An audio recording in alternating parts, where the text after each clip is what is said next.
All right, we are live. Hello, everyone, and welcome to Hello. another ABTB Book Club virtual adventure. For those of you who don't know me, my name is Sarah, and I am the administrative assistant at Adventures by the Book. Today, I am filling in for our founder, Susan, who is currently on vacation, but I am so excited to be here with all of you. Before I introduce our ABTB ambassadors, I want to make sure to mention that our next ABTB Book Club adventure is a hybrid adventure with acclaimed author Karen E. Osborne on November 6th. So we would love to see you all there virtually as well. And now, without further ado, I will introduce the lovely ambassadors who are going to lead our discussion today. First up, we have Simon. Simon Chibuk is from Edmonton, Alberta, Canada. He's an avid reader.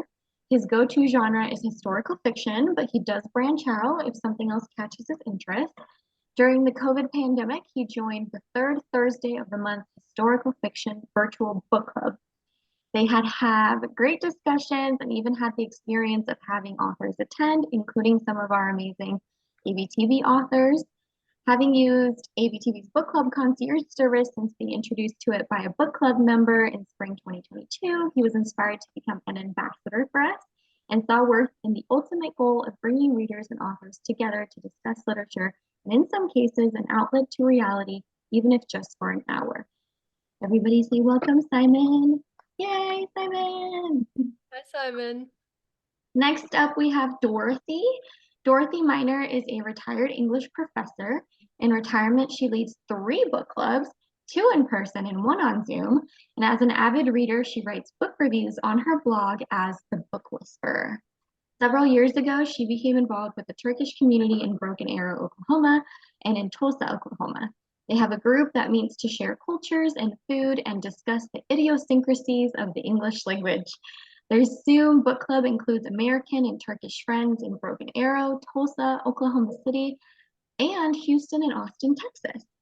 Dorothy joined the Friends of the Tulsa City County Libraries in 2016. She has served as chair of the Adult Creative Writing Committee, recording secretary, and 4 years as president. She is now president emeritus and remains on the board. And she is also co-editor of the Senior Connection, the newsletter for the Tulsa Community College retirees. Welcome, Dorothy. Hello.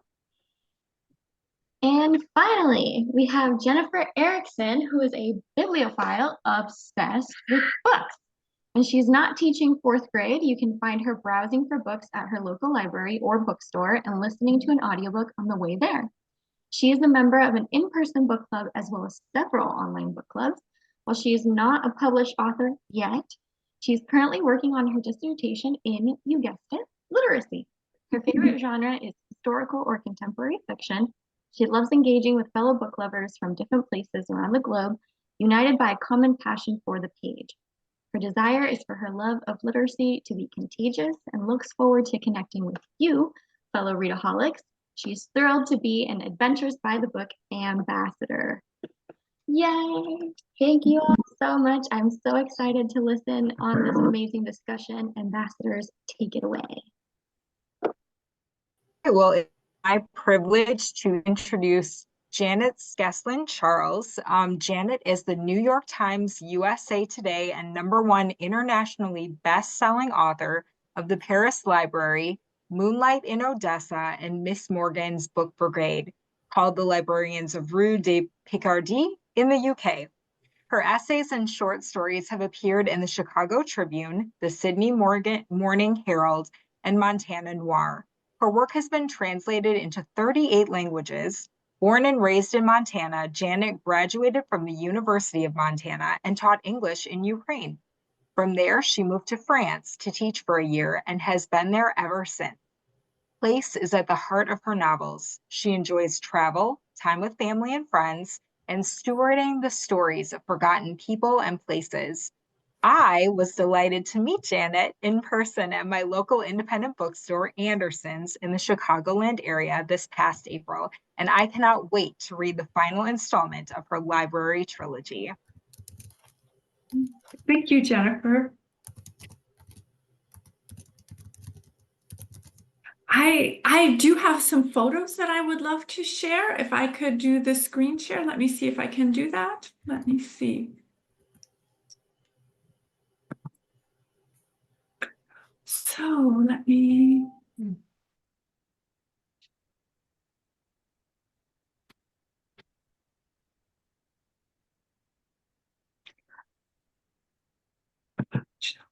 Sorry. Ooh. I'm not so awake at 1 in the morning. I'm not surprised, Janet. Oh, here we go. For some reason, it's not going into the slideshow. Let me try it again.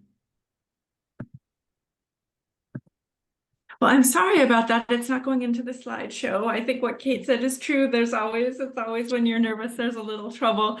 But I did want to start to say bonjour de Paris, hello from Paris.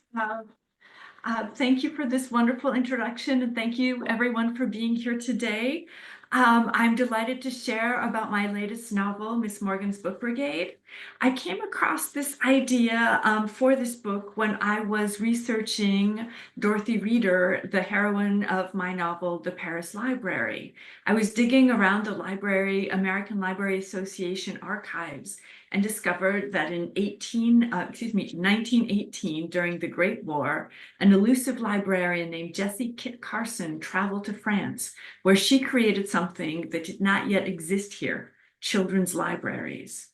After the war, she transformed ambulances into bookmobiles, and you can see why a book lover like me would be completely obsessed. My search for Jessie took me from her native Pittsburgh to the West Coast and to New York, where she was hired by Anne Morgan, daughter of financier J.P. Morgan, to head up the library section of the American Committee for Devastated France. In French, this is called Le Comité Américain pour les Régions Dévastées, or CARD.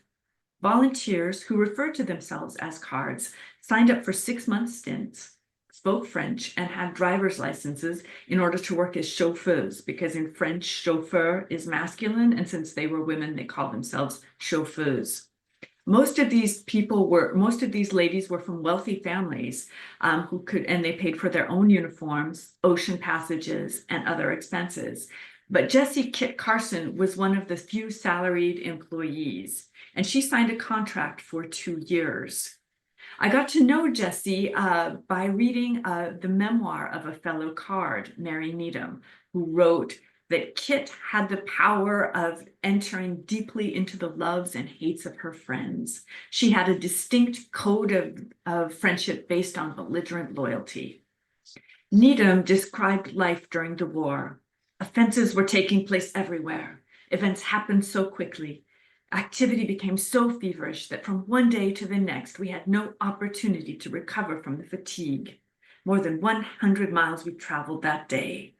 When I arrived, I almost fell into my bed from utter exhaustion. I was awakened by Kit's voice, but I was too tired to answer. It came again, mixed with the sound of the sirens. "Get up, there's an air raid, get up. The Germans are coming." "Let them come," I mumbled. By that time, Kit was upon me like a Boston policeman. "You will get up," she said between her teeth as she flung the bedclothes off me, leaving me shivering. I did get up. So that tells you a little bit about Jessie Carson, who was born in 1817. And at the turn of the century, she trained to be a librarian. After 2 years of study, she received a certificate and began to work in the children's section of the Pittsburgh Library. In 1907, Jessie moved to Tacoma, Washington, and a year later, her children's section was declared the most advanced in the library. According to the Tacoma Times, Miss Carson's fervent eloquence had won her a warm corner in the hearts of her little devotees. A few years later, Miss Carson is recognized as the leading children's librarian of the entire Pacific Northwest. But then the next headline read, "Jessie Carson goes to New York." Perhaps feeling that she'd accomplished all that she could, Jessie wanted another challenge. Or perhaps she wanted to live closer to her mother and sisters in Pennsylvania. In 1914, Jessie Carson went to New York and began to work under one of the most formidable librarians in history.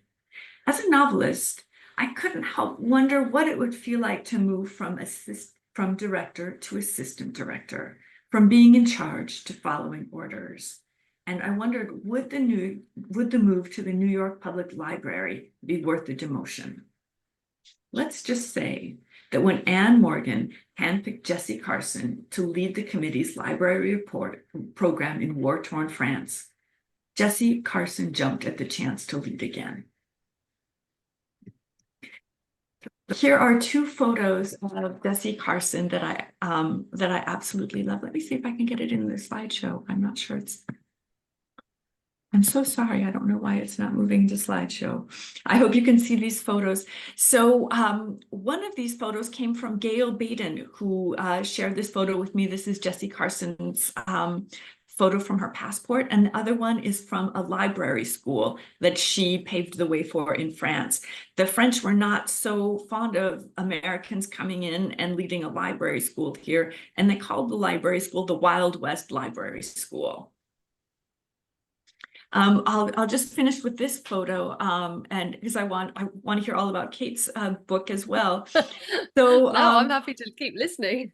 So this is a photo of Anne Morgan, and I think it's really amazing that she had a stamp made in her honor in 2017. There aren't too many foreign women who have French stamps. And so I can tell you that Anne Morgan was in France during when World War I broke out. And in the city of Versailles, she opened her home to convalescing French soldiers. She then returned to New York to do what she did best, which was to raise awareness and a lot of money. She and her longtime love, Scottish doctor Anne Marie Dyke, went on to create the American Committee for Devastated France, working together as president and vice president. Mary Needham wrote, "We in the organization thought of them together. Big Anne and Little Anne, we affectionately call them, but not to their faces." So Anne Morgan was a tireless campaigner for women's rights, from better pay to paid time off. She co-founded the American Committee for Devastated France. She received the Croix de Guerre, or War Cross Medal, for her work in both world wars. And these women are just absolutely wonderful, fascinating characters. But right now, I'd love to hear about Kate's newest novel. So thank you for your attention. Thank you, Janet. That was such a wonderful presentation. I love listening to you speak about your books, and I love both of your books. It goes without saying, but particularly this one really struck a chord with me. So my presentation, for want of a better word, is slightly different. I'm actually going to be reading my author's note, which I wrote at the back of the book, because I think it gives a flavour not just of the book, but who I am as a writer. So if you're sitting comfortably.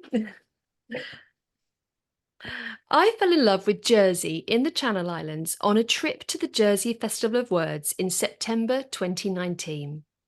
I defy anyone who visits not to. Its colour and charm are spellbinding. Warm pink granite farmhouses, glittering blue seas, lush green meadows. The wild flowers that smother the countryside fill the air with their fragrance. But there is something else in the air in Jersey, a tangible sense of history, a connection to its cataclysmic past. You see reminders of it in the glimpses of bunkers and other German fortifications buried beneath the wild brambles and hedgerows. But for me, history isn't about guns, fortifications, and bunkers. It's about oral history, people. The most powerful reminders of the occupation come from the people themselves. I was so privileged to interview probably over 50 islanders about their memories of this time in my 5 visits to the island between 2019 and 2022. Some came in the form of pre-arranged interviews. Others came when I pitched up at Age Concern coffee mornings, and I sat and listened spellbound to the back and forth memories, the unfiltered gush of social history that brings the past alive. Some islanders were quite suspicious about what sort of book I was writing, fearful that it would oversimplify or focus on the clumsy and tired collaboration narrative. But I was always treated with warmth and hospitality. As I wrote the book in 2023, it marked 78 years since the end of the occupation, and for some, those stories rolled from islanders' lips for many a time. But for others, they were telling it for the first time. Oh, I don't know where that came from, or oh, I shouldn't really be saying this, or I haven't thought of that for years, was a common refrain in interviews. After so many years, the need to share overcomes the desire to forget. For Jersey is truly an island simmering with stories. I love interviewing our wartime generation because the more I listen, the more I hear. It can start off about the day-to-day stuff, as I'm sure Janet's aware when she interviews people, the tea dresses and spam and victory waves and vermilion. But then it quickly graduates to the guts of wartime life, the pain and the loss, the dreams and the hopes. When I start a conversation without knowing where it will lead, the past is no longer dusty and sealed off behind a door, but bright, fantastic, and vividly real. Some of the most tantalizing memories were the ones I didn't get. I remember one afternoon I met a lovely lady at an age-concerned coffee morning. And we were sitting and chatting, and on hearing me ask a question about Silvertide, which was the notorious headquarters of the German secret field police, she handed me her address and said, "Oh, come along, see me tomorrow. I have a true story for you, something that happened to me and my family." So intrigued, I duly went along to the address. "I'm sorry," she said, opening the door only a crack. "I've changed my mind. I can't speak with you. You can go away and forget what I told you, but I will have to live with it all over again, going around and around my head. I'm sorry." The door closed in my face and I walked away, deeply saddened at her turmoil. I think if I've learned one thing from writing historical fiction and non-fiction is that the past never fades, it only festers. Untold stories tend to build up and then burst like a dam. We all have a story to tell. None of us have lived in a vacuum. There must be millions of untold stories still to tell, especially from the war years. I have nothing but respect for the people who survived 5 long years of occupation and faced devastating moral choices, privation, starvation, fear, and boredom. The Channel Islands occupation in books tends to be framed by the narrative of collaboration versus resistance, which remains contentious to this day. On one of my research trips, a tour guide told me how an elderly woman went into a care home recently and was roundly ignored by all the other women in the communal lounge. Her crime? She was a jerry bag. Memories are long in the Channel Islands, as they are in all countries which have withstood war. When I wrote the book, I remember listening to a report on the BBC News about pro-Russian collaborators being targeted in the Ukraine. Occupations inject poison into the areas which have lived through it. And yet, not every woman who fraternized with a German was a collaborator.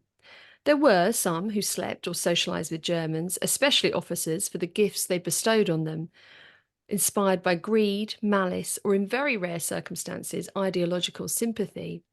But there were also a large number of women who simply fell in love. Fewer than 90 illegitimate babies were born as a result of these liaisons, despite press reports citing far higher numbers.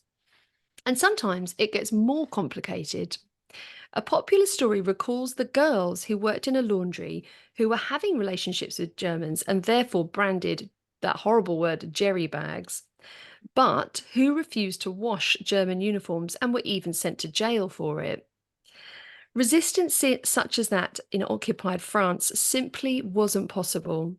The geography of the islands, Jersey, Guernsey, and Sark and Alderney, meant there were no vast forests or mountains to hide out in. The Channel Islands were simply too small and the scale of the German presence too vast. In France, there was 1 German for every 100 civilians. In Jersey, there was 1 German to every 3 civilians. My overriding sense is that we will never know the true extent of resistance in the Channel Islands. It might have been largely unorganised and organic, but there were a tribe of spirited men and women operating in a clandestine way to do their bit to strike back against a totalitarian regime. And the really wonderful thing I often think about researching books is the surprises that turn up. You never know when you begin the research what will come to light. After appearing in the Jersey Evening Post with an appeal for stories, a lady got in touch with me to tell me about her sister-in-law, Doris. She told me Doris's husband, Ray, was serving with the British Army during the occupation, so as far as we knew, Doris had lived a very lonely, uneventful occupation. But then, one day in 1995, my husband Bernie and I were having tea at Doris's house. The doorbell rang and she asked me to go. A handsome Frenchman in a smart grey suit asked me, "Is this still the house of Doris?" He was obviously French. I said it was the right house and could I help him? He said I'd better perhaps tell Doris to sit down and tell her it was Roger. Tears and hugs followed. To our amazement, Roger told us that at the age of 16, he'd been picked up off the street in San Malo by German soldiers. He'd been brought to Jersey as forced labourer. After many weeks, he saw a man shot for stealing a loaf of bread off the back of the lorry. Before he could confess to the theft, the Germans had shot 3 more men and Roger was next in line. That night, he decided to try and escape as he had nothing to lose. The tide was low and he somehow got to the shore undetected. The first Doris knew of him was when she found him in her garden shed. She brought him in, cleaned him up and fed him, and then she kept the escaped prisoner in her home for the remainder of the war and told us that towards the end, with victory in sight, she was worried sick as he kept going into town. She was well aware that she could have been arrested and deported for harbouring him. After the war, she never breathed a word. The purpose of this visit was to invite Doris to be a guest of honour at his daughter's wedding later that year. We were bursting with pride and we asked Doris, why had you never told anyone? And she said that after the war, no one would be interested and she didn't want to boast. Doris would probably have carried that secret to the grave had that Frenchman not turned up on her doorstep all those years later. This to me is the epitome of quiet heroism. And it made me think uppermost in my mind, next year marks the 80th anniversary of the liberation of the Channel Islands. And I wonder to myself how many other Dorises are out there with an untold story still to tell. So thank you for listening. I hope that just gave you a little insight into how much I love the sort of social history, the research. It's my favourite part, as you can probably tell. Probably more so than the writing. How about you, Janet? Oh, I love it all. I love it all. It's always amazing to hear these stories and I think especially women's stories, because for so many years we haven't really heard, just like you said, for some people, bunkers tell the story, but I think for us, it's more this stories of quiet heroism that don't ever make their way into history books. Absolutely. Those women are always sort of hidden in the margins of history. You and I have talked about this before, but the sort of the quietly brave and the quietly strong, the women who just sort of go along and think, oh, well, I'm nothing extraordinary, I'm just ordinary. And yet actually they're anything but. And I feel like now, with sort of 80 years towards the end of the war, it's our kind of duty in a way, I think, as journalists and as authors, to pull those stories from the shadows and amplify those voices. Yes, absolutely. Absolutely. Yeah. And I love it when I heard you say, that I stumble or I sort of foraging around in the archives and you find these stories, and it just makes you wonder, doesn't it? How many more stories are out there still to tell? I think both of them just illustrate that, how important those women were and unsung. And so now you're giving them voice and allowing people to see those stories. And I appreciated in both books the background at the end where you told us about your research and this evening about how much went into discovering about the people. Yeah. And we'd like to invite our participants to ask questions. I have a quick comment based on what the authors just said and what you just said, Dorothy. I know the best authors write about what they know. And this question is for Janet. Janet, you are an American living in Paris. Jessie Carson was also an American who had to uproot her life and adjust to a new life in France during the Great War. What was your experience like adjusting to life in Paris after living in America for much of your life? And how did your experience inform the way that you shaped Jessie's in your novel? That's such a great question. I don't ever really think about it as American and French. I think of it as small town girl going to a big city. And so I think that was the biggest shock for me, was going from a town of 2,000. And then, of course, I studied in a town of maybe 50,000. But it was really a big shock because, Paris is Paris, but then there's Greater Paris where the population is closer to 10 million.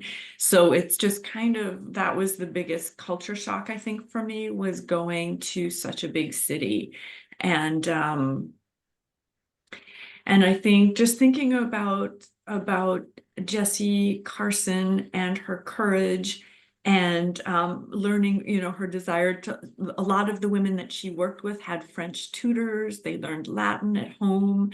And so, of course, Jessie Carson learned as an adult, and she was taking classes in French in New York before she traveled to France.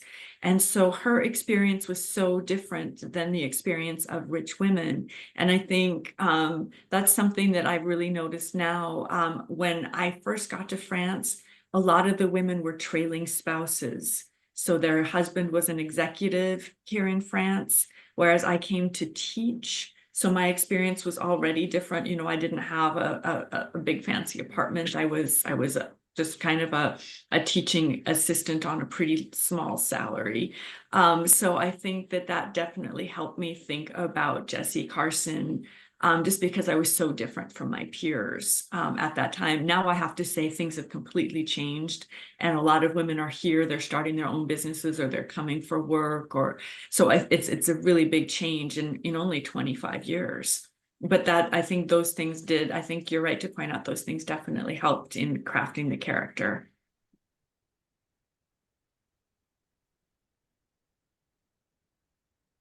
We have a question from Rochelle. Are you working on more World War II narratives, either in both? Oh, Kate's got a wonderful project coming up. Tell us about that, Kate. Oh, yeah, I have. It's a project that's it's not like any other book I've ever written, actually. It's a non-fiction book. So as you might or might not know, my background is in journalism, and I've written, I actually started out as a ghostwriter. So I wrote other people's books on their behalf before I kind of graduated to novels. So I've taken a bit of a return to my roots, I suppose, by writing a non-fiction. And this is about an extraordinary lady I met 2 years ago who's now 95. And she is one of the oldest survivors of the Holocaust in England.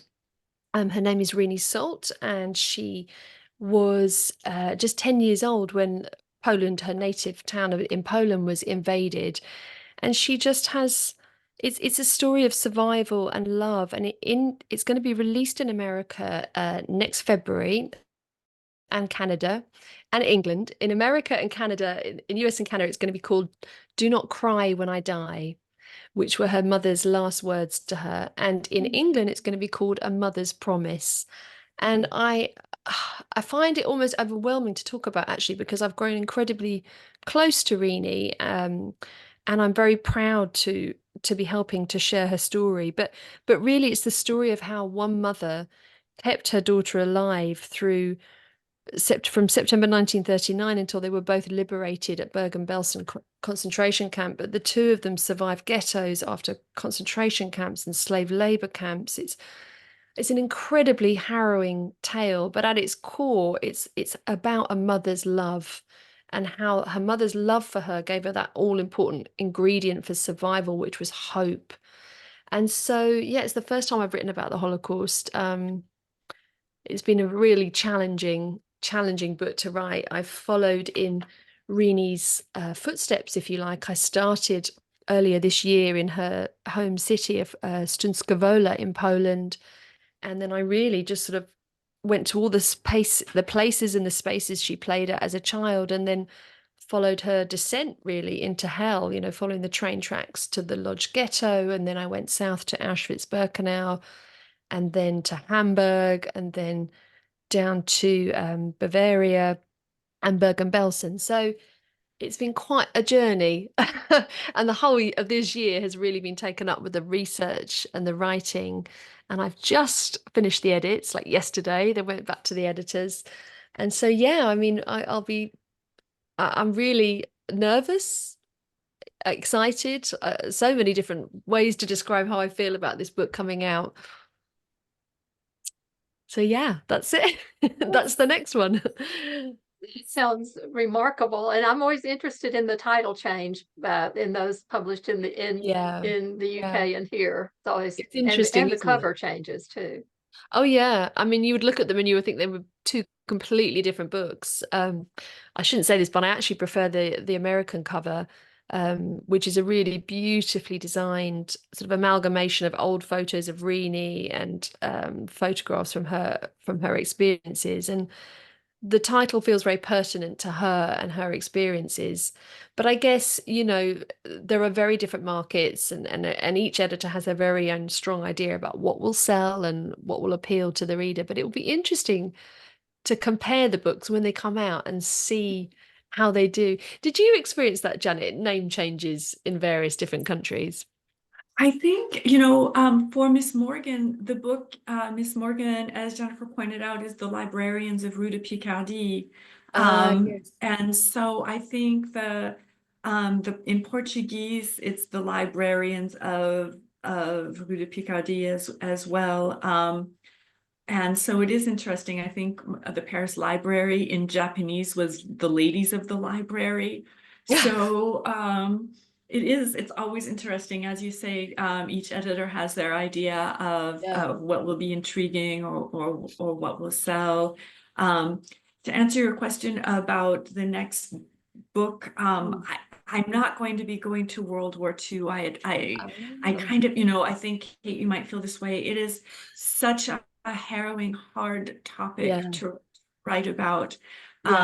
And I have to say, every once in a while, I'll go on to Goodreads and I'll see someone rate my work, and they'll say, I'm so tired of World War II books. And then I think, well, then don't read them. But they, but I just think until, 6 million Jewish people perished in the Holocaust, and until we have 6 million books on the shelf, there will not be enough.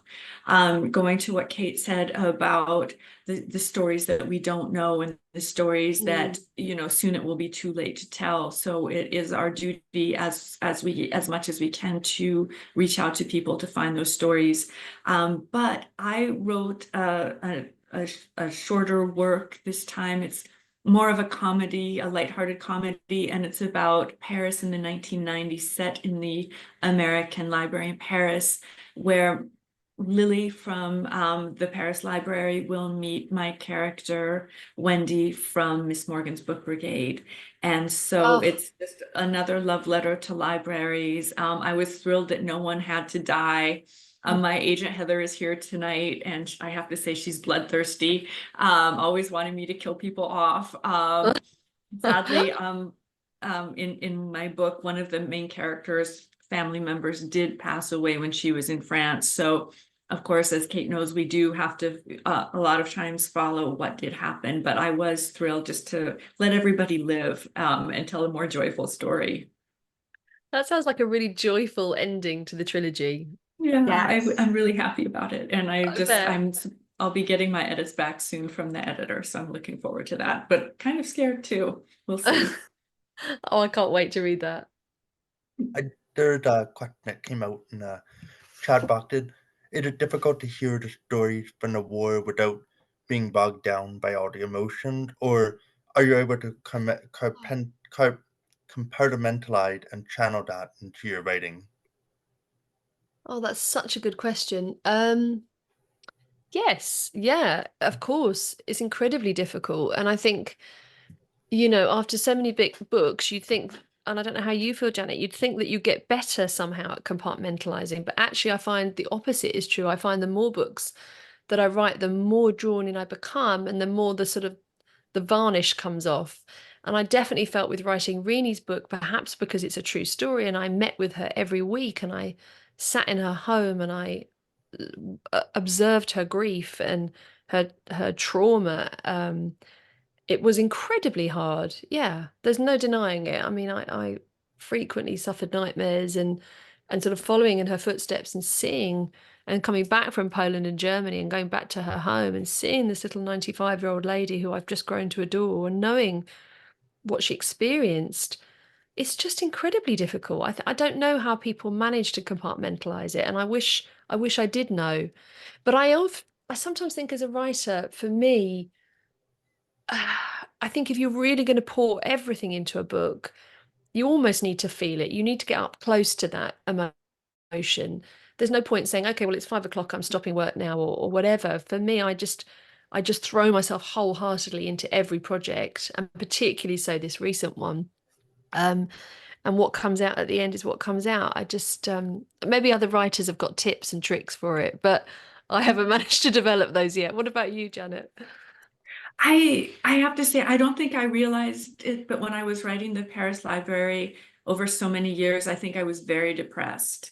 And I don't, Oh, it was only looking back. Yes, because, I was reading those letters, going to the Holocaust Museum in Paris, looking through the letters of people who denounced each other in the war, and just seeing so close up what man will do to man for a free apartment or extra food, or just because they're angry. It was really, I think it did take a toll on me.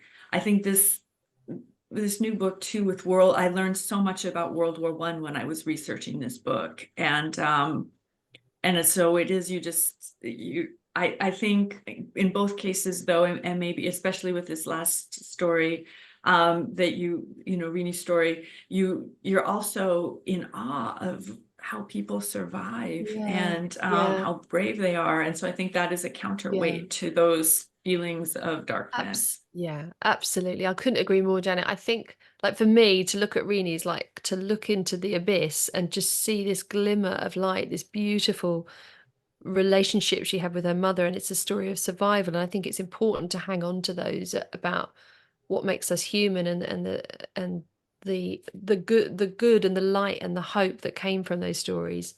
And I think also sometimes, for me, a great antidote to it is just I love being out in nature. I love walking. It's something that I love more and more as I get older. And so quite often if I'm really struggling with something, I just go out for a long, long walk with my dogs. And that is often sometimes just a way of clearing your mind, processing what you've learned. Yeah, that's been my kind of beneficial way, I think. But you're right, Janet. I do think you have to hold on to what underpins the story. What are you giving to the reader? You have to give some hope on each page, and an affirmation of the love that's contained within that story. I think that's true. Go ahead. I hope that you writers do hold on to that, because I know it's really hard to write those stories, but we need them, as you say, that we will be losing the opportunity for firsthand. Yeah. And I was going to add too that the extent of the atrocities, I think you highlight the extent of the bravery and the courage of especially women in your cases, and the potential that we have, the potential for good as well. I know there was a quote in your book, Janet. It said, "If Lewis were the heroine of a children's book, I would have described her as a twinkling in the night sky, a star you wish to follow." And I had a question for both of you. If you were the heroine of a children's book, how would you describe yourself or wish to be described? Oh, that's a good question. And I have an example. Like, I'll go first. I aspire to be described as the French press remembered Anne Marie Dyke, and they described her in this way: this woman of ready sympathy and keen intelligence, a magnificent example of friendship and devotion. And I thought, if that described my life, I would have arrived. Gosh, that is really such a nice. good question. I'm not sure I can answer that off the hoof.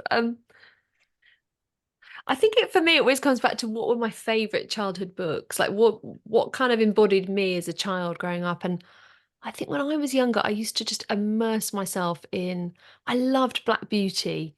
I was always obsessed with animals and the concept of talking animals. So I used to love Wind in the Willows a lot as well.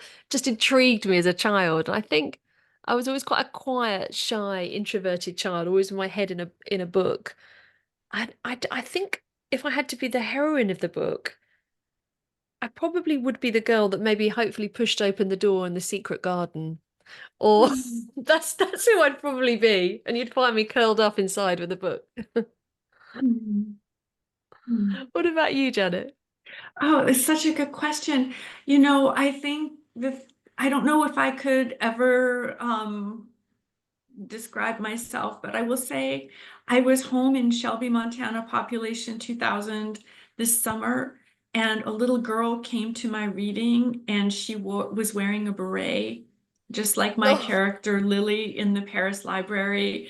And so she really wants to go to Paris on her golden birthday, which for her is her 18th birthday. She wants to arrive here at the age of 17, so she turns 18 here. And so I think to have inspired that kind of interest in another country, we were really landlocked in rural Montana, as Simon probably knows, being from Edmonton. I think that would be maybe what I would want is for people to remember me in that way. Could maybe inspire young people to want to travel and to learn about another place and time. I You love both of mentioned- those responses. Thank yes, you.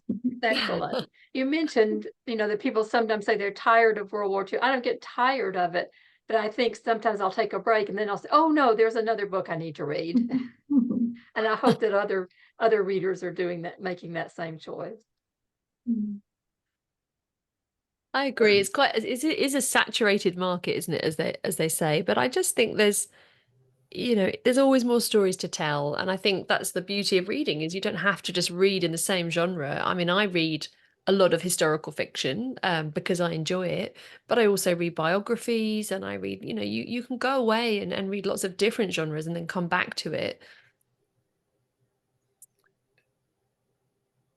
There was Miriam had a question. Is there another topic in World War I that you wish to write about? Oh, is that for you, Janet? What do you think? It could be for both of us, but I think I would maybe turn to less war in my future. I can relate. More peace, less war. Yes. Oh, I've not really touched on World War One actually. And it is something I'm interested to explore. I mean, with World War Two, it sounds ridiculous, but I literally have a list of things that I would like to write about. And I just wish there was more time and it was quicker to write books. And I could be one of those authors that manages to write more than one a year. I just can't because I know there are some that can, but I'm not one of those. But yeah, I have so many. Like my next book, well, the next book I'm actually going to start tomorrow, is called The Secret Society of Librarians. And it's my next novel that I've got to deliver. I've got a full year to write it. And it's about a group of women who start up a traveling library in London during the Blitz. And it's really about the kind of these pioneering women who had this sort of that kept in touch with all these other women around the country who were doing these incredible initiatives during wartime. And it's kind of like a dual narrative because then one of the librarians is actually in Poland in the Lodz ghetto, which had, believe it or not, its own very unique but precarious ghetto library. So I'm kind of interweaving those two stories together. So that's my next book. So I'll be fully immersed back in that for the next year. But yeah, I mean, after that, there's so many different things I'd like to write about. I heard an incredible story the other day about a group of airmen during World War II who had all got something terrible in common, which they had all suffered horrendous facial injuries and burns. They were all fighter pilots or bomber pilots, and they formed part of this unique club called the Guinea Pig Club, where they I know your face, it's so, it sounds unbelievable, but that's what they themselves called themselves. And they were all under the care of this pioneering doctor called Archibald McIndoe, who performed what has went on to be pioneering plastic surgery. So he performed, gave them back their faces and their self-esteem and their identity. And all these young air pilots were based in this clinic or this hospital down on the south coast of England. It's kind of well known about. It has been written about, but not in a novel that I can tell. And I thought, wow, wouldn't it be fascinating to write one of those as a protagonist, and the nurses that in the hospital that treated them, and really go into and explore that. So that's kind of tentatively queued up, if you like, for after the Secret Society of Librarians. But yeah, not enough time. Too many ideas, not enough time. We had another question from Suzanne about, Janet, the name of your new book. It's such a good question. I am so terrible with titles. And we've just been calling it Bookend because it's the end of a book. But I also feel like Paris should be in the title, but I have already had the Paris Library. And it does take place at the Paris Library because the American Library in Paris was called the Paris Library as it was founded. When you're looking through the correspondence of the American Library Association, they say, what do we do about the Paris Library? Because it was an archive, it was a depot when the American Library Association War Service sent millions of books to soldiers in Europe. That's where they were kept, in this depot, and people in Paris of all nationalities wanted to continue to have these books accessible. So that's a long way of saying I have no idea what my title will end up being. But We'll if you just look have for you. ideas, send Any them on. suggestions gratefully received, though, I It bet.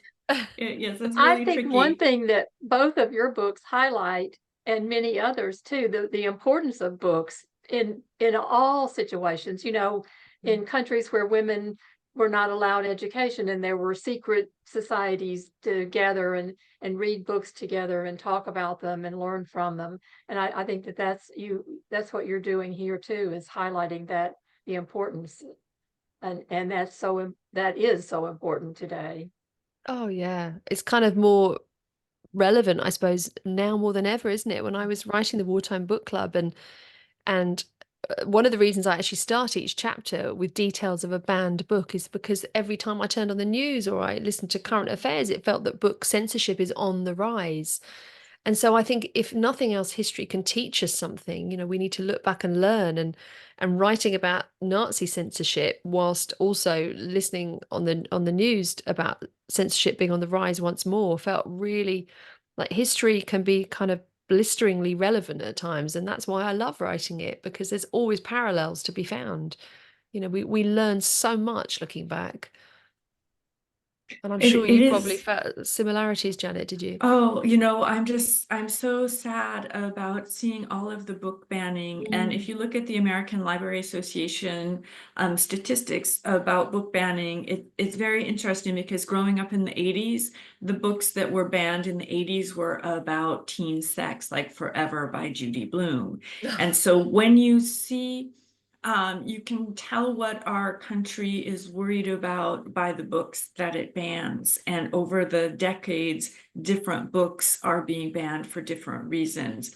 So I wish that parents, what my mom said, I think when I was growing up, my dad found my book Forever by Judy Blume, and I can still see the vein in his head throb.